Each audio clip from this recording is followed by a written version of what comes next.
Madam, ও madam, কি আবার কি? সকাল সকাল এই সুন্দর সুন্দর ফুল গাছগুলো দেখে মন ভরে যায়। এত সুন্দর হয়ে ফুটে আছে ফুলগুলো, কি আর বলবো। নামটা যদিও আমি জানি না। আর এইদিকে আরেকজনকে দেখাচ্ছি সুন্দরী ফুল। সকালবেলা উঠেই তার সঙ্গে আজকে আমার সাক্ষাৎ হয়ে গেছে। আসলে আমি ঘুমিয়ে ঘুমিয়ে ওর আওয়াজই পাচ্ছিলাম, এসে দেখছি বাইরে একটা ওই কার্টুন পেয়েছে আর ওর মধ্যে ঢুকে বসে নিজের মনের মতো খেলছে। আমিও নিজের মতো স্নান ধান করে এসে রেডি ডিউটি যাওয়ার জন্য। আমার আজকের কস্টিউম, মাথায় পাগড়ি আর তার সঙ্গে ড্রেস। আচ্ছা, মজা করলাম, এরকমভাবে আমি যাবো না আর কি। তো ডিউটি পৌঁছে আমি গেছিলাম প্রথমে একটু নার্সিংহোমে, ওখানে আমার একটুখানি কাজ ছিল, সেটা সেরেই আমি যাব হসপিটাল। সেখানে প্রচুর কাজকর্ম করতে হবে, সব দিক সামলে আবার ফিরতে হবে বাড়িতে। বাড়ি ফিরে এসে দেখি আমার জন্য ওয়েট করছে মন্দিরের খিচুড়ি। পেটটাকে একটু শান্তি দিয়ে আবার লেগে পড়লাম রান্নার কাজে। রান্না বান্না কমপ্লিট করতেও তো বেশ খানিকটা সময় লাগে।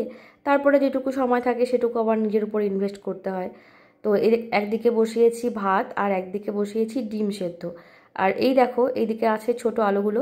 তোমরা ভেবো না যে আমরা রোজ দিনই একই আলু খাই। অ্যাকচুয়ালি আমার শ্বশুরমশাই অনেকগুলো আলু নিয়ে এসছে, তো এবার বেশ কয়েকদিন চলবে। আর আলুগুলো দেখি বাড়ির সবাই খুব পছন্দ করে, আমারও খুব ভালো লাগে। আমরা খাবো ভাত, আর শ্বশুরমশাইয়ের জন্য বানাতে হবে রুটি। তো 3টে রুটি বানাবো, সের জন্য বেশি একটা আটা আমি মাখিনি। 3টের জন্য যেটুকু দরকার সেটুকুই মেখে নিয়েছি। ভালো করে মাখানো হয়ে গেলে এবার ফটাফট রুটিটা আমি আগেই সেঁকে নিই। এই দেখো, আমি হাত দিয়ে রুটি উল্টাচ্ছি। আমারও হাত মায়ের মতো শক্ত হয়ে গেছে, গরম লাগে না। সবই এক্সপিরিয়েন্স। তারপর কড়াই সামান্য একটুখানি তেল দিয়ে তার মধ্যে দিয়ে দিলাম হলুদ। এবার ডিম দুটোকে ভেজে নেব। লোক আমরা 5জন, কিন্তু ডিম হচ্ছে 2জন। কারণ হচ্ছে আমার শাশুড়ি মা ডিম পছন্দ করে না, আর শ্বশুরমশাইয়ের চলছিল নিরামিষ, সেজন্য উনি ডিম খাবেন না। আর বাকি রইলাম আমরা 3জন।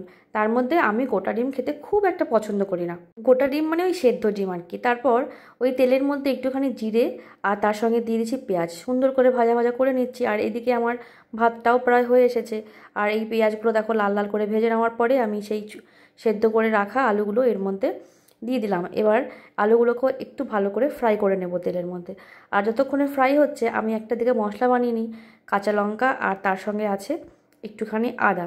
মিক্সার গ্রাইন্ডারে একটু ভালো করে পেস্ট করে নিয়েছি। যেহেতু অল্প মশলা, সেই খুব একটা বেশি মিহি পেস্ট হয় না, তবে ঠিক আছে, চলে যাবে আর কি। তারপর মশলাটা আলুর মধ্যে দিয়ে ভালো করে একটু আমি কষিয়ে নেব। আর আগেই বলেছি, যত কষানো অত বেশি ভালো টেস্টি হবে।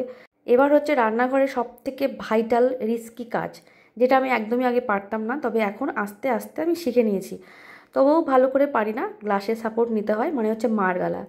এদিকে আমার আলুটা ভাজা হয়ে গেলে তার মধ্যে আমি কিছু শুকনো মশলা অ্যাড করেছি। আর অ্যাড করার পরে সামান্য একটু জল দিয়ে দিয়েছি, আর তার সঙ্গে দিয়ে দিব কয়েক টুকরো টমেটো। এবার এইগুলোকে ভালো করে আমি কিছুক্ষণ কষিয়ে নেব, যতক্ষণ না পর্যন্ত ওই তেল ছাড়ছে আর কি। সবই রান্নার ওই একই নিয়ম, কষাও, তেল ছাড়বে, জল ঢালো, এই। আর এই দিকে আমি নিজের জন্য একটা অমলেট বানাচ্ছি। আর অমলেটটা আমি মেনলি হচ্ছে ঝোলের মধ্যে ছেড়ে দেবো। মাঝখানে তো আমার ডিম খাওয়া একেবারেই বন্ধ হয়ে গেছিলো, তারপরে আবার আস্তে আস্তে ডিম খাওয়া চালু করেছি। এদিকে কিন্তু আবার ডিমের চাউমিন, ডিমের পাস্তা এইসব খেতে কিন্তু ভীষণ পছন্দ করি।